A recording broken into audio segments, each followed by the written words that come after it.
what has no reason to exist in 2021 and yet it does.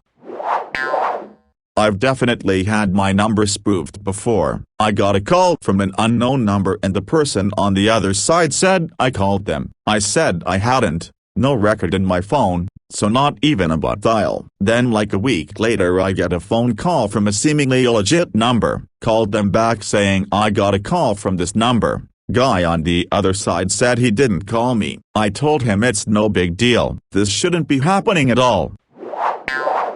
Sadly, the middleman is very often the performers themselves. The reason why Ticketmaster continues to dominate, in spite of being universally hated, is because they're universally hated. Option A, charge $100 per ticket. Your fans hate you. Option B, charge $75 per ticket with the $30 convenience fee, $25 of which is passed on to the performers. Your fans hate Ticketmaster. Ticketmaster happily soaks up all their hatred for a few extra dollars. Consumers are easily manipulated psychologically, and if you can jack up your ticket prices while making it appear to be someone else, almost everyone will be fooled and you get to stay in good graces with your fans. I was about to say this, I just made the final payment on my car. For 5 years they have automatically withdrawn the payment, but for the final payment I either had to call or go into the bank. Yesterday I called and the lady said there is a $10 charge for doing it over the phone. So I went into the bank today, and all I did was stand there while the teller clicked a few buttons and it took the money from my checking to pay off the loan. Like, why did any of that need to happen? Just automatically withdraw the money like before. What makes it worse is the last payment was less than my normal payment. Or the fact that I have to go to my local gym to cancel the membership. Best of all, it's a chain, like a full-on big branch chain, and when they closed the branch near my old place, they just automatically transferred me to the next closest branch. But I can't go to one close to my current place because I have to go to my home branch. Funny how the transfer is super easy and done electronically, but they can't cancel my membership at any branch. Edit, it's fit for less in Canada. My apartment complex does that for paying online. It's a 3% fee. I refuse to pay that. So every month I walk my rent check to them directly, and every month they say please pay online next month, and I always say back that I will not pay extra so that they don't have to go to the bank. And then I get emails saying next month please pay online and set up an account, and I ignore that. If you want me to do it so badly, don't charge me extra. Edit, a lot of people are asking. This fee is for e-checks and linking my checking account as well as credit card. Accutane, it's very tough on your body and can cause some horrible side effects. My daughter had bad acne. She went on Accutane for 4 months. We weighed up the pros and cons and we had a really good discussion about it. She decided to take it. It worked for her and it works for the majority of people who take it, but like I said, it does come with a whole list of side effects. Her side effects went away after taking her course of Accutane, but some people it can affect them for long periods and I guess life. One side effect is depression, but her mindset was acne was causing her depression and pain. Couldn't brush her hair easily as the acne was in her scalp as well, and scarring. She will tell everyone that it's not a pleasant drug, but for her it was worth it. Just had this debate 2 weeks ago. My wife is the breadwinner, to a laughable amount, but she's on maternity leave, and she laughed her ass off. My boss, supervisor, called me out on being late one day. I'm usually the first one to open the trailer, turn the Keurig on, etc. Looked him dead in the eye and said it's 6:57. The PSA is supposed to be done while signed in. This is work, and I'm 3 minutes early. He didn't like that, but long story short, I ended up billing my 2 hours off for my vaccine that I wasn't planning on charging the company for. Got multiple texts from higher ups the next day, and boss, supervisor bought me breakfast. I saw a TED Talk once about someone trying to build an online resource to shop around your medical procedures and explain this problem. Well, more like brought awareness to it. They had said hospitals especially would refuse to answer the cost of any procedure and had to build their database from crowdsourcing, which few people are willing to share their medical procedures as it is. Then they found that many places charged different prices for the same procedures for different people. Medical anything shouldn't be this complicated for patients. The only real benefit to them that I can see is that sometimes people with certain conditions have no idea that a new medication could possibly treat something differently than they previously had thought possible, and it's worth informing people about it. Like a new type of birth control, or a new type of diabetes medication, sometimes it's worth letting people know, hey, we have this new thing that doesn't have the same issues as the old thing you thought you'd be taking forever. Ask your doctor if it'll work in your circumstance. Overall though, I do think they do more harm than good. I work in a cold storage facility for meat. I'm also dating someone who inspects imported produce. Between the two of us, it is shocking how much inefficiency and waste we see. Not enough controls in place to prevent simple things like setting the refrigeration unit at the right temperature so a whole shipment doesn't go bad. Just-in-time production when applied to food is also a bit of a nightmare because certain companies will make up reasons to reject shipments when it turns out they don't need them and don't want to take a chance paying for food they don't think they'll be able to sell through. The company I work for tries to donate all the returns to food pantries, and almost all of it is, but it is a very inefficient system for the 21st century. Anyway, with how much waste there is, I'm sure we have enough food to feed the planet. It is just a matter of governments, private businesses, and NGOs finding a way to make it happen. T+1 is coming, probably next year or the year after. The industry is currently having meetings about it. There's so much that goes into it, and we actually do trade paper stocks still. It's just that you don't see them. Any stock that isn't DTC eligible is sent physically between brokerage firms. It's all back office though, so you don't even know. Of course, I'm not talking about Apple, but a lot of low price and foreign stocks have to be settled physically. It's a real pain.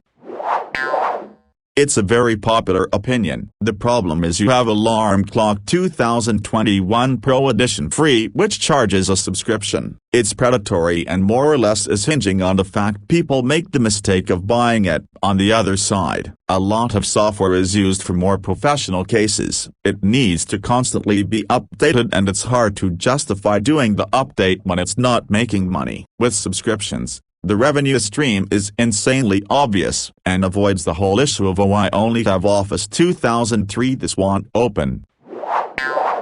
Californian checking in. We've got you bro. My kid's school district 2 years ago went 100% free breakfast and lunch. For COVID lockdown, they provided drive-up pickup of lunch packs for every kid. No questions asked. How many kids? 4? Okay. Curbox take care. They didn't ask if I needed assistance. They didn't ask for proof of income. My kids are in the district. They get food, 0 questions. I did say we are blessed that we don't need this. I don't want to take it from a family that does need it. The person said we have meals allocated for every kid, whether you pick it up or not. Overage goes to the food bank. Yeah, all can hate on California all you damned well want. My kids will never know the mental and physical discomfort of going without at lunch. I did.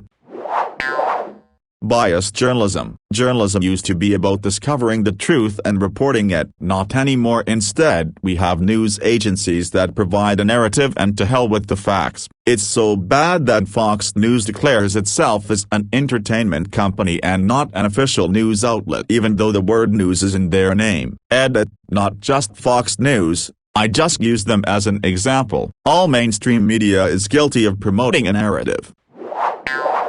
Journalists have never been unbiased. Newspapers in colonial America were notoriously partisan. The Edward R. Murrow Award for Journalistic Ethics is ironically created and named after a self-confessed shameless hack for the very reason that the public had lost faith in journalistic integrity, and William Randolph Hearst would gloat about how he could sway Congress because he was in charge of what the people believed. What I as an American am forced to do when watching outlets like Fox News and CNN is only believe what any of them admit through gritted teeth. Scientology. They literally broke into the IRS, stole documents and blackmailed its board to get recognized as a religion and run a blackmail scheme with recordings of their therapy sessions to coerce people into paying exorbitant sums of money to go clear and buy them real estate, practice excommunication and squelch dissenters, all while covering up uncountable sexual assaults and literal imprisonment. Plus they are worldwide, and since they store all their criminal assets as above-board real estate investments, they are dug in like a botfly. It's the single most successful subversion of the rule of law in the USA and the vile web of unthinkable abuse. We got Keith Reiner and whatever his dumb shit was called. Now the only strongman president I want to see is one that absolutely fucking nails that fucking antichrist David Miscavige. Free those fucking children and adults being blackmailed into masquerading as vehement supporters of their religious freedom. Those people are being imprisoned with impunity. Fuck, I mean, my country isn't even particularly capitalist, but I work 60+ hours a week in a job I had to study for years at university for and still barely have enough to pay for a one-bed house in a very average town, even splitting stuff with, and so I still have barely enough money to actually save or splash out every now and then, and I have no idea how things are ever going to get better. I don't even work for a private business, I work for the government. The idea that being normal is automatically good and being weird is automatically bad, like as long as someone isn't hurting anyone, they shouldn't be judged for doing what makes them happy. We're all just trying to be happy in this fucked up world, and it does real damage. I have so much trauma from being treated like shit for being weird, undiagnosed, and now it's almost impossible for me to have a job, relationships, etc. because I'm so terrified my normal person act won't be good enough. Not to mention that a lot, if not all, bigotry and prejudices based on those people are different from us, and that's bad. Just let people be. Is that guy's Naruto headband threatening you? Is that girl's shaved head holding you at knife point? Is that person affecting you in literally any way by whatever they're doing? No? Then shut the fuck up and let people live their goddamn lives, especially if you claim to care about freedom. Not letting people do harmless things that make them happy is the opposite of freedom, dipshit. This, so much. It's perfectly fine to be religious, spiritual, whatever you choose to worship in whatever manner that should take. The problem begins when it infiltrates how we write our laws and govern our people. Religion tends to take over politics. And that's wrong. I'm a straight white married male living in the US, and as such I benefit from, or rather, am not punished by, many laws here. For example, in many states, if I were a woman instead, I would not have the right to deal with my body on certain issues. We all know what I'm referring to here. No need to delve into it. The laws backing that are religiously driven. However, even beyond the law there is a societal expectation that certain behaviors are followed and maintained. Why don't you wear makeup so you can get a man? When are you gonna have kids? Why don't you smile more? You'll look prettier. All commonplace things that I know women deal with, and yet people feel entitled, nay compelled,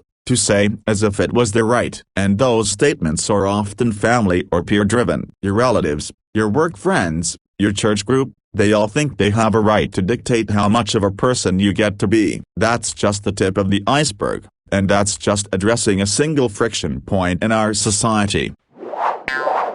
Then you have the issues negatively affecting other communities, Black, Hispanic, Asian, etc. I know I'm going off on a bit of a tirade here, but my point is, many of our societal ills can be traced back to religious fanaticism. With the Black community, take a look at the Bible. You need go no further than Genesis 1:26, which states, "Then God said, let us make man in our image, according to our likeness. Let them have dominion over the fish of the sea, over the birds of the air, and over the cattle, over all the earth, and over every creeping thing that creeps on the earth." Okay, that's cool. It means the earth was put on there for humankind's to use, and all of the living things on it may be used to flourish, right? Well, now we add in manifest destiny. Manifest destiny means that God empowered a nation to spread, flourish, and take whatever that nation finds as theirs. This is done not in the name of the nation, but because it is the will of God. This means that it is acceptable, nay necessary, to enslave or eradicate indigenous populations. Politics born from religious fanaticism at its very core. Of course, this all was supposed to have happened hundreds of years ago. Ancient history. Except, it's not. Because of all this history, you now have a society whose population is not yet truly equal. Racism is still very much prevalent, because that's how the society is set up to be. The society's people are still influenced by their own laws, customs, and practices. There are still individuals and groups who think that it's okay to try to make things the way that it used to be, and I'm sure you can come up with some catchy slogan that might fit on a red ball cap that says something similar. As a European, I find it fucking hilarious when American 14-year-olds online tell me that we need communism back. Like fuck no we don't. Almost everyone from a former communist country in Europe will have some horror story about their family and how they suffered at the hands of communism. I used to work with a girl from Eastern Europe who told me how back in the 60s her grandfather was beaten to death with hammers for daring to speak out against how they were being treated under communism. Literally beaten to death in the street in broad daylight with claw hammers because he said he didn't like the government. People online who've never lived through it or seen the effects of it are blissfully ignorant to the misery and suffering spread by the hands of communists. The fucking Catholic Church. The fact that so many people are still in denial of this organization being to some extent an organized crime ring, guilty of one of the most disgusting crimes like numerous child rapes, is truly beyond me. Regardless of their theological claims, the organization is a bloody disgrace and its very existence is an insult to everyone it has harmed and continues to harm today. I think about this a lot. When I was growing up, if someone in your immediate vicinity didn't know the answer to something, then you just never knew the answer. That was it. Or they lied about it and you just went for years believing something that they made up. Lol. Now we can find the answer to literally anything in a matter of seconds, but like half of the population refuses to do it and just chooses to be wrong instead. It's so fucking weird. The like button. The fact that strangers from around the world are able to psychologically reward strangers over a period of time and eventually turn them into entirely different people because of that reward system is ... horrifying. My generation got introduced to the drug that is the like button at the middle of our college years, and I've lost friends because they care more about what the likes drug them to do than when concerned friends ask if they're okay. It's an epidemic, and it does affect all of us, just to varying degrees. It makes me kind of ill thinking about children growing up with this system. I like that hit of dopamine from people liking what I have to say, but I would take all the like buttons in a hot second if I could. Anti-vax people. I work in pharma. In the last stage of the drug production process, I've seen the API powder dissolve into liquid, and I've watched those products get pumped into sterile vials. There are typically 1 or 2 0.22 micrometers filters in the liquid flow path between the compounding tank and the filling operation. It blows my mind that any person would think a microchip or whatever stupid shit they believe could make it through that process. I've earned a living making sure the things that are injected to people are safe. Fuck the lot of them. Merchant fees. When you use your card to pay for something at a store, for example LAMPM gas stations charge 35 cents. Too much IMO. They make a tidy profit on a doing business with us tax. Others though I've paid between 50 cents to $1 to just use my card. I know point of sale systems work on charging a partial percent to 2% to use their service. I still don't see why I should have to pay more than what they are being charged themselves for the service. Most places that charge that much are not even selling items that would cost me that much if I was just directly charged their point of sale fee. It really is a pet peeve of mine. Paper documents of any kind. I work in a Lithuanian government institution. We've moved to electronic documents a few years ago and during COVID stopped accepting paper documents from outside as well. Everything became so much faster and easier. Digitally secure national ID and robust legal base regarding electronic signatures is a mandatory prerequisite, though. Funny how USA can't figure that out.